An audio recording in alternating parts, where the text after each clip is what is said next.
warahmatullahi wabarakatuh, Enci dan Puan semua.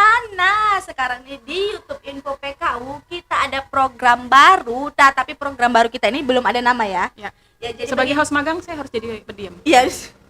Jadi bagi Enci dan Puan yang ada ide nama, mau dikasih nama apa program baru kita ini, silahkan tulis di kolom komentar. Nanti akan ada hadiah menarik ya. Hadiah menarik kan? Menarik bukan mendorong. Oke, menarik bukan mendorong. Atau menarik tapi bukan diulur ya. Tarik ulur.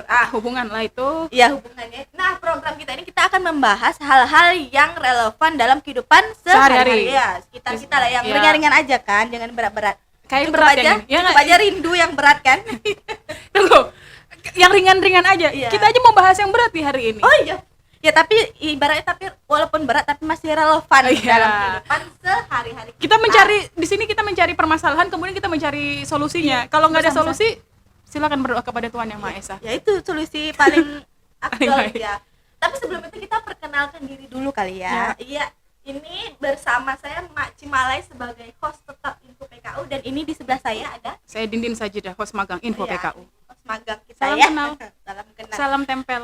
Nah, kita ini di program ini kita akan sebenarnya kita lempar bola, kayak lempar bola ya, lempar isu ke netizen. Nanti netizen yang akan sharing-sharing pengalaman atau boleh bertanya juga. Nanti dari situ akan kita bahas bersama-sama di program kita ini. Nah, sebelum kita bahas, kita singkirkan dulu. Ini tadi untuk program yang satunya endorse-nya salah ya. Jadi yang mau masuk silakan kosong loh. Oh, boleh ya. Tersedia ya. Masih tersedia ya. Tema kita hari ini apa, Dindin? Kita punya tema, tadi juga sudah di-share ya beberapa waktu lalu sebelum kita bikin ini ya. Sebelum kita bikin podcast ini, Makci, ada quarter life crisis. Ya. Jadi sebenarnya apa sih quarter life crisis itu apa? Jadi itu kalau umumnya sih kayak apa, orang yang ngerasa kebimbangan atau kekhawatiran atau kegalauan di usia yang seperempat abad ya. Quarter itu seperempat abad, sekitaran umur 18 sampai 30 ya. Umur 30 Oke. ya. Jadi di umur-umur begitu kita merasa ada apa ya, perasaan seperti apa yang kemudian kita bisa gambarkan itu? Ya, kayak kebimbangan, kegalauan. Untuk poinnya tentang masa depan ini kok jadi pikiran gitu loh. Iya. Jadi kalau coba diingat-ingat dulu, kita pernah nggak ngerasa jadi Dindin sendiri dalam pernah posisi nggak sih mengalami, kalau dari usia dulu kita bahas usia. Dina sekarang usianya berapa? Ini tahun ini masuk 29. Kalau Maci kebetulan sudah 45. melewati, tidak ya, sorry ya. Maci sudah melewati usia. Tapi walaupun melewati kan pasti pernah ingat dong. Pernah ya. Sekarang udah usah menginjak usia 31. Jadi udah lewat masa-masa, tapi pasti pernah mengalami yang paling diingat. Coba nanti aku lagi mikir juga apa yang paling coba masih ingat enggak sih? Ingat sih satu, mungkin karir sama masalah percintaan. Oh, umum ya. Umum, pasti umum. Itu berarti karir, percintaan. Kemudian ini kan berarti quarter life crisis ini sebenarnya adalah permasalahan tentang kekhawatiran masa depan dong. Iya benar ya, makanya untuk masa depan gitu. Jadi di umur-umur seperempat abad ini udah umur segini, gimana nih masa depan aku gitu, baik masalah finansial, masalah karir, masalah percintaan, dan masalah-masalah lainnya yang bisa kita hadapi. Jadi sebenarnya Maci, aku juga dalam posisi yang masih ada di fase yang ya ini istilahnya bakal jadi apa ya, atau bakal punya pasangan kayak gimana gitu ya, atau apa kekhawatiran seperti itu dalam konteks yang wajar dong. Benar, ya masih wajar, namanya juga manusia kan. Hidup ada masalah, terus pastinya kita tuh ya pasti ada kekhawatiran dong. Masalah kita nih, entah masalah percintaan. Nah, kalau dari Dindin sendiri, masalahnya itu sebenarnya yang paling dikhawatirkan untuk saat ini gitu apa sih sebenarnya? Menikah dengan pasangan yang salah. Aduh, untuk saat ini pasangan yang salah ya, itu kekhawatirannya. Iya, kekhawatiran saat itu ini misalnya kita tanya dulu, udah ada pasangan atau belum? Belum dong. Itu dia ya permasalahannya. Ketika kita milih, kita takut nih salah gitu. Iya. Akhirnya ngerasa apa nggak usah ya. Terus beberapa konteks yang apa kayaknya nggak perlu ini gitu. Sampai kepikiran kayak gitu, sampai saking ketakutannya gitu. Iya, karena takut salah, karena terlalu banyak di sekeliling yang menceritakan bahwasanya dalam menjalin sebuah hubungan itu begini. Oh, berarti itu yang bikin jadi itu tadi bikin apa quarter life crisis, jadi kepikiran ya. Masalah-masalah orang, padahal bukan masalah diri sendiri loh. Bukan. Jadi masalah orang lain yang kita dengar imbasnya ke kita. Kita jadi pikir sendiri. Itu worry sendiri, khawatir sendiri ya. Tapi sebenarnya ada satu tulisan Makci tentang quarter life crisis ini. Ya. Jadi ada beberapa fase. Jadi kita tuh kayak apa ya? Kita juga tidak bisa langsung mendiagnosis ini dia jadinya depresi nih. Dia jadinya apa nih gitu. Jadi ternyata ini ada salah satu tulisan Makci ini dari psikolog klinis sekaligus konten kreator Christine Anggraini ya. Ini menyebut bahwasanya ada 4 fase ternyata dari quarter life crisis ini. Tapi sebelum kita bahas ke 4 fase ini, ada beberapa yang barangkali bisa kita share sebelum kita lihat dari Instagram. Oke, pengalaman dari para follower kita lah ya. Kita lihat ada beberapa yang masuk ya. Kita baca dulu. Salah satunya ini ada dari mas-mas yang nggak mau disebutin namanya, ini privasi ya. Ya, itu permasalahan dia itu tamat kuliah, bingung dia mau kerjanya apa. Berarti ini masa depan ya, masih gitu. Sementara jurusan kuliahnya itu nggak sesuai dengan keinginan dari awal, berarti nggak sesuai dengan passion. Jadi timbullah kekhawatiran, nanti aku mau jadi apa sih? Iya, betul. Jadi itu salah satunya. Nah, masuk tuh fase pertama Makci. Kalau kata ini ya, ketika kita merasa quarter life crisis itu adalah seseorang tuh udah mulai berkomitmen pada pekerjaan ataupun jurusan kuliahnya. Bahkan seseorang menyadari bahwa bukan keputusan yang diinginkan dalam jangka panjang. Iya, gitu. Berarti baru sadar dia. Iya, kan banyak tuh kemarin yang sempat ribut hanya sekian persen yang bekerja sesuai dengan jurusan kuliahnya. Iya. Nah, akhirnya itu kan menjadi overthinking sendiri gitu. Dan akhirnya menjadi ini bener nggak sih keputusan saya ngambil jurusan ini jadi gitu ya. Jadi kepikiran begitu. Tapi ada keinginan untuk pergi, cuma takut keputusan yang diambil itu salah. Ya, kan masih misalnya udah setengah jalan nih kan. Biaya juga dari segi biaya, dari segi waktu juga nanti pikiran orang tua mungkin kan. Jadi mau memutuskan untuk aku mau pindah jurusan juga takut gitu mungkin kan. Jadi mungkin memutuskan untuk tetap bertahan tapi juga kepikiran kayaknya, maka masih timbullah tadi itu galau. Tapi Makci, kalau misalnya ini sedikit sharing juga yang tentang keputusan yang diambil salah. Jadi saya pernah ngobrol sama direktur Perumdam Tirta Siak, ada Pak Agung Anugrah, saya sebut namanya di sini. Dia selalu menyebut bahwasanya keputusan itu tidak ada yang salah. Kita hanya bisa ketika mengambil keputusan, kita harusnya mempertanggungjawabkan. Sudah itu saja. Kita sudah tidak berpikir lagi keputusan yang lain. Kan udah kita ambil. Berarti salah satu keputusan kita itu ya. Iya.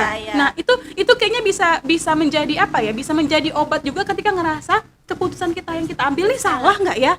Bener nggak ya? Tapi ketika kita sudah mengambil keputusan itu, nggak ada yang salah, Makci. Harus berani ambil resiko. Dan juga harus berani menjalankannya karena kita sudah memutuskan. Itu keputusan kita ya.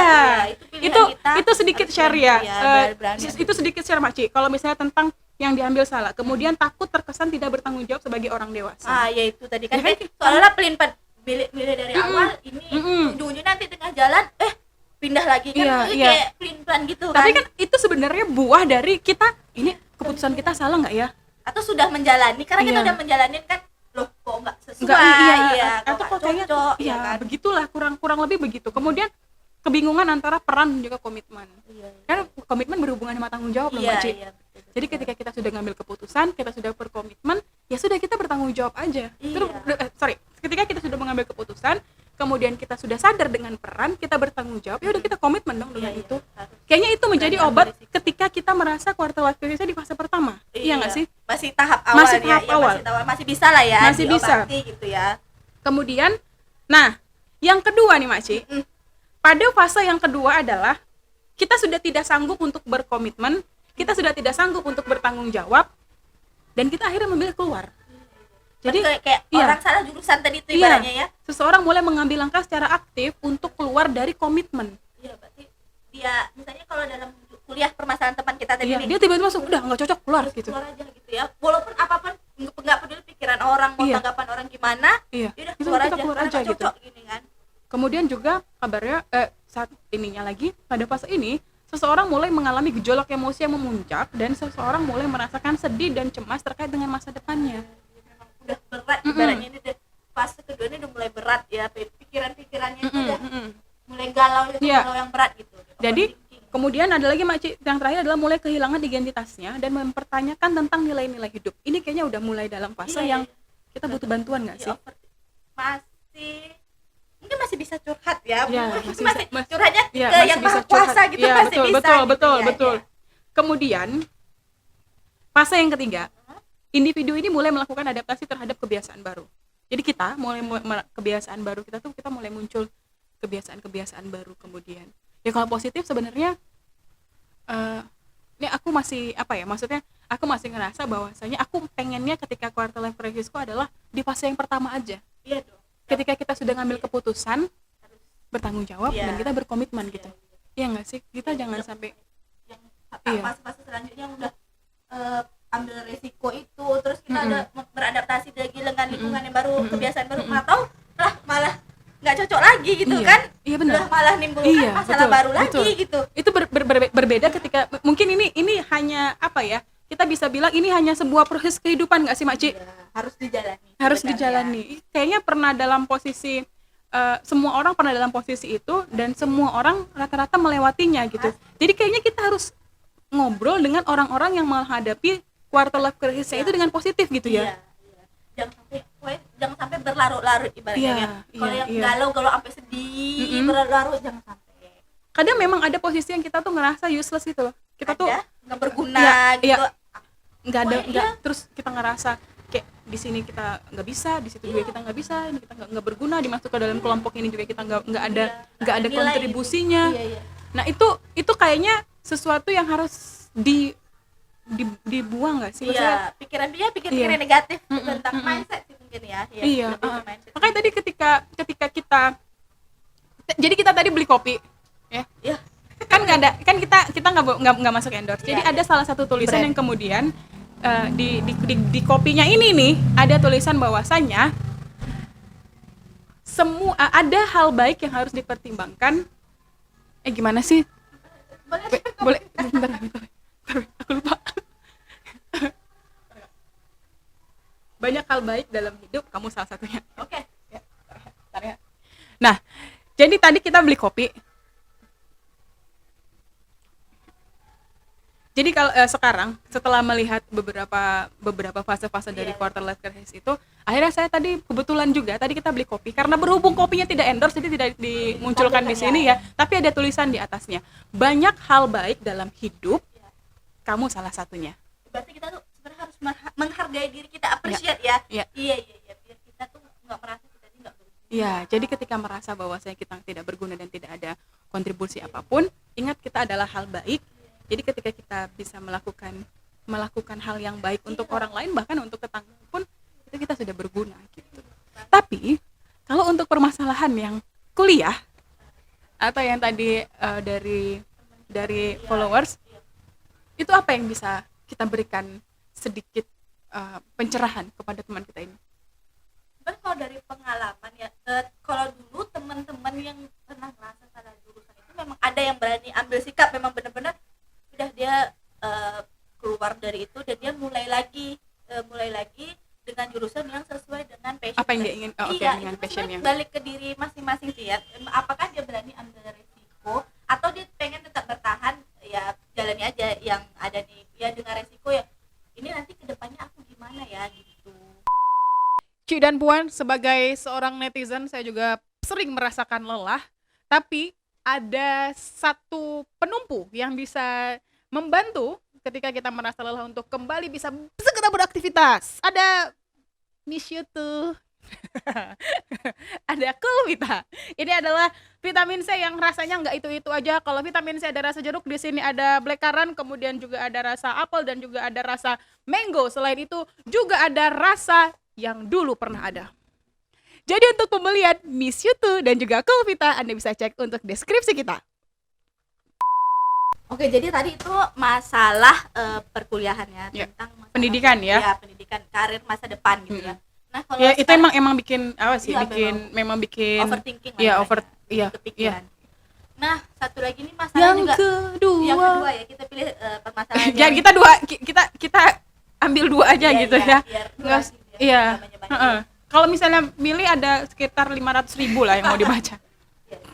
Jadi kita permasalahan kedua ini yang memang paling sering dialami oleh banyak orang. Itu masalah percintaan. Ya tadi aku dong ngomongin. Ya. Ini Mas ternyata kita ada kontak batin dengan salah satu followers kita ternyata. Nah, spesifiknya ini dia ini udah ada tahap dia itu pengen nikah dengan pasangannya. Tapi pasangannya ini belum bisa diajak maju karena perbedaan usia. Perbedaan usianya itu cukup jauh 5 tahun gitu. Nah, jadi kira-kira menurut Dina ini gimana ya? Orang yang udah di fase pengen nikah dengan pasangannya, tapi pasangannya ini belum bisa diajak maju, belum bisa diajak maju bersama gitu, belum stepnya tuh masih pengen gitu aja gitu, nggak bisa diajak maju ke depan gitu loh. Pengaruhnya nih salah satu mungkin pengaruh usia tadi tuh ya, perbedaan usia. Berhubung saya adalah tipe orang yang kalau sudah cinta ya sudah hayu gitu ya Mak Ci ya. Jadi kayaknya buat yang sedang ragu, tetapkan saja hati. Iya kan?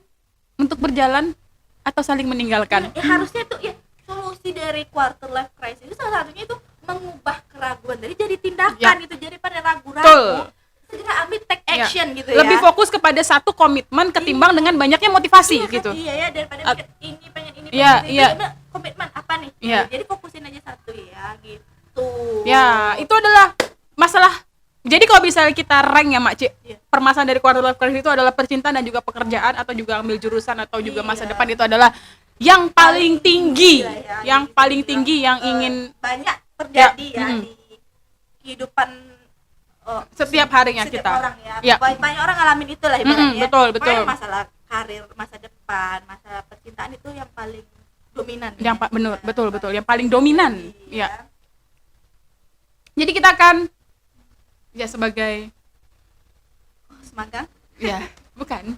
Sebagai orang yang masih dalam konteks masih ada quarter life crisis, sekarang tuh saya merasa ini saya rasa bagian terakhir yang mungkin teman-teman di luar sana juga merasakan apa yang saya rasakan ketika masalah percintaan dan lain-lain seperti tadi juga. Selain masalah percintaan, kita melihat nih membandingkan diri kita dengan pencapaian orang lain. Sepertinya itu juga dikurangi.